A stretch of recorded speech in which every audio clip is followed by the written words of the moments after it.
Welcome to Screen Hollywood, the home of movie news and entertainment. Don't forget to like, share, and subscribe.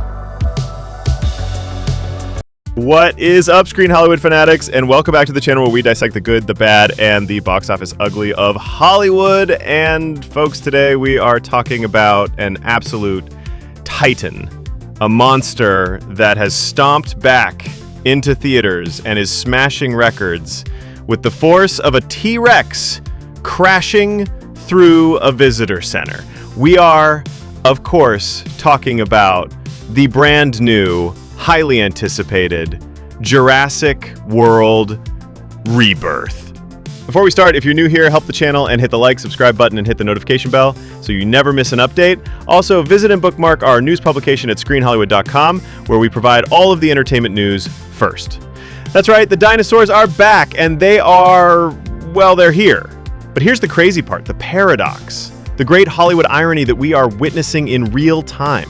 This movie, which is being called a soulless, creatively bankrupt retread by critics far and wide, is an unstoppable, runaway, financial juggernaut. The Screen Hollywood team did our duty. We grabbed our giant popcorns, sat down in a packed theater this weekend, and we watched it. And we're here to tell you, the critics aren't wrong, but the numbers tell a completely different and frankly, a much more fascinating story. So buckle up, life finds a way to make a metric ton of money, apparently. Let's get right into the jaw-dropping figures because this is where the story truly begins.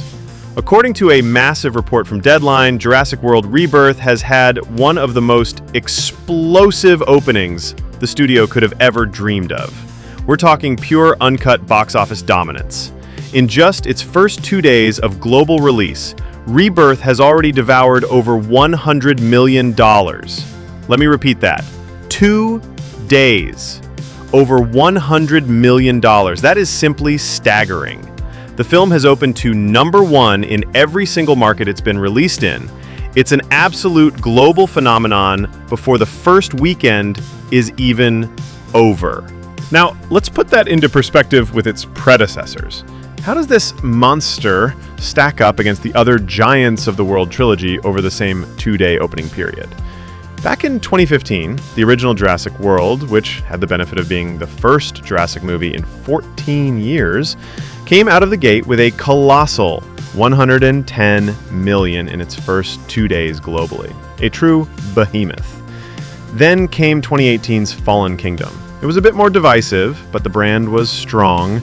It pulled in a still mighty $95 million in its first 2 days. A slight dip, but nothing to worry about. And most recently, Jurassic World Dominion in 2022, which promised the epic conclusion of bringing the two casts together, opened to about $92 million in the same time frame. And now, Rebirth, a film with no legacy characters and a whole new cast, has roared back with over $100 million. It's outperforming both Fallen Kingdom and Dominion. It's behaving like a franchise at the peak of its power, not one that many felt was running on fumes. Universal Pictures executives right now are not just popping champagne, they are filling a swimming pool with it and diving in Scrooge McDuck style. But this is where the story takes a sharp, screeching turn. Because while the money is flooding in, the reviews are, well, let's just say they're of prehistoric foulness. The critical consensus is not just negative, it's a bloodbath. Rotten Tomatoes has it sitting at a putrid 28%. The Guardian called it a cinematic fossil, beautiful to look at, but utterly lifeless. IGN stated it had all the roar of the T-Rex, but none of the bite, a repetitive and stunningly dumb adventure. Ouch. And as I mentioned, we here at Screen Hollywood went to see it. We wanted to love it. We live for the thrill of a good blockbuster, but we walked out of that theater feeling empty. The script felt like it was written by a corporate AI that was fed the plots of the last 3 movies. The characters were walking, talking tropes with no discernible personality. And that sense of awe, that Spielbergian wonder that made the 1993 original a timeless classic, it's gone. It's extinct. This movie lacks all of the depth, all of the clever detail, all of the heart-pounding tension of the original. It's a theme park ride, but not even a great one. It's the one you go on because the line for the better ride is too long. So we have this massive disconnect. On one hand, you have critics and a huge chunk of the audience, us included, saying this movie's just not very good at all. And on the other hand, you have box office receipts that look like a national GDP. This begs the billion-dollar question, why? In an age where audiences seem more discerning, where a bad Rotten Tomatoes score can be a death sentence for a blockbuster, why does Jurassic World get a pass? The answer is simple and a little bit depressing for those of us who love quality cinema. The Jurassic Park franchise is bulletproof. It is critic-proof. It is, for all intents and purposes, a license for Universal to print money forever. They could churn out 2 hours of a CGI Stegosaurus just eating ferns with a single continuous fart sound effect in the background, slap the Jurassic World logo on it, play that iconic John Williams theme in the trailer, and it would probably still open to $80 million. This franchise is no longer selling new ideas or compelling stories. It's selling a brand. It's selling a feeling. It's selling the memory of the first time you saw that Brachiosaurus rear up on its hind legs.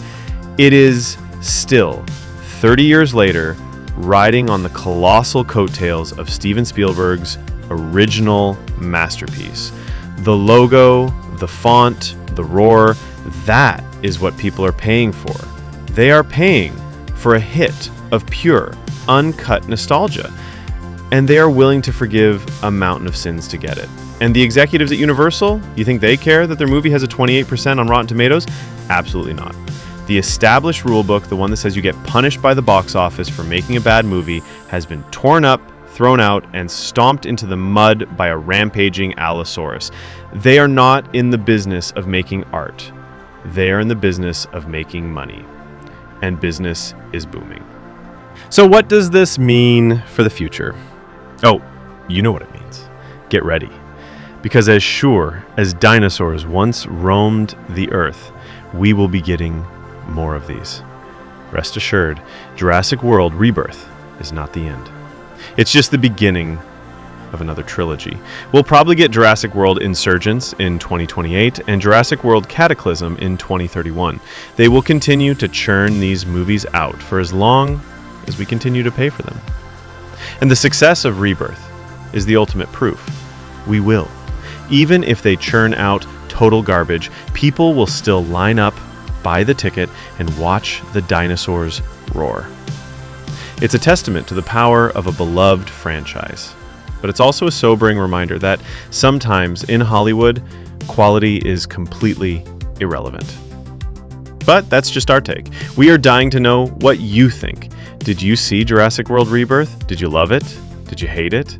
Do you agree with us that it's a bad movie that's making an insane amount of money? Let us know everything down in the comments below. And if you enjoy our deep dives into the wild world of Hollywood, make sure you stomp on that like button, subscribe to Screen Hollywood, and ring that notification bell so you never miss a video. Thanks for watching, and we'll see you at the movies.